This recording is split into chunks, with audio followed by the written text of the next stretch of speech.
At the end of Avengers Endgame, Steve Rogers, aka Captain America, travels back in time to replace the Infinity Stones and decides to stay in the past to spend time with the love of his life, Peggy Carter, whom he witnessed passing away during Captain America Civil War. We are going to discuss two burning questions related to his rendezvous. Did Steve create a branched timeline? Were there two Steves all along? Remember, the Ancient One explained that if you remove an Infinity Stone, you will create a branched timeline, and Professor Hulk told everyone that changing the past won't change the future? You see, by traveling back to the past to reunite with Peggy, Steve did not change any Nexus event significant enough to create a branched timeline. How do we know this, you ask?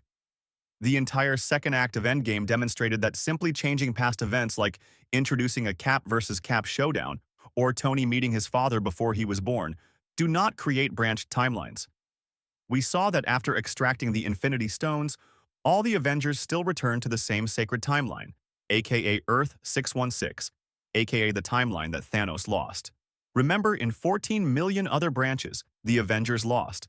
This would suggest that the quantum time machine, unlike other MCU time-traveling methods, is not a multiverse traveling machine. The Nexus events in the sacred timeline still remain intact. The snap happened, Tony died, Thanos got dusted, and the Avengers won. The flow of the sacred timeline includes Steve going back to the past. Think about this. If Steve created a branched timeline, it would be one where half the world died and Thanos won.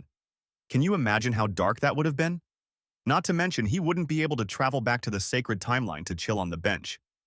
Wait, but Captain America's shield was destroyed by Thanos, so how did Old Man Steve gift wrap a perfectly undamaged shield for Sam? Well, it's not hard to imagine Steve or Peggy getting hold of an extra one, given they are good friends with Howard Stark, who created the shield. One more question. By jumping back in time, wouldn't the TVA come after Steve as a time variant? Yes, but only if Steve do naughty things like Loki to mess up the sacred timeline. Arguably, the Avengers committed a bigger crime by hijacking the Infinity Stones, but because the TVA knew they were going to return the stones, which is integral to the flow of the sacred timeline, no pruning was necessary. Okay, so you're saying there were two Steves the whole time? Future Steve likely traveled back to the point after the events of Captain America the First Avenger and Agent Carter and explained the whole situation and timeline to Peggy. Definitely not, "Hi honey, I'm back from the dead." Being an extremely recognizable figure, Steve probably had to live in the shadows and wear a disguise. Also, at some point, Steve grows old and is hardly recognizable. They were both careful not to interfere with any Nexus events that might create a branched timeline. So yes, future Steve was there to witness the attack of New York, Bucky getting brainwashed by Hydra, Ultron's destruction, and so on. Tragic but necessary, as it is the only way, as Doctor Strange puts it. Besides, if Steve looks like this in 2019, he's way past his bedtime to prevent any of these events.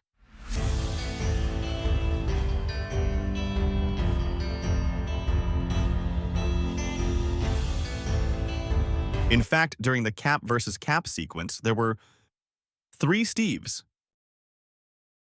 Okay, we couldn't help ourselves. We hope that covers all the points and questions on Marvel's quantum time travel and where Steve Rogers been. Did we miss anything? Let us know in the comments.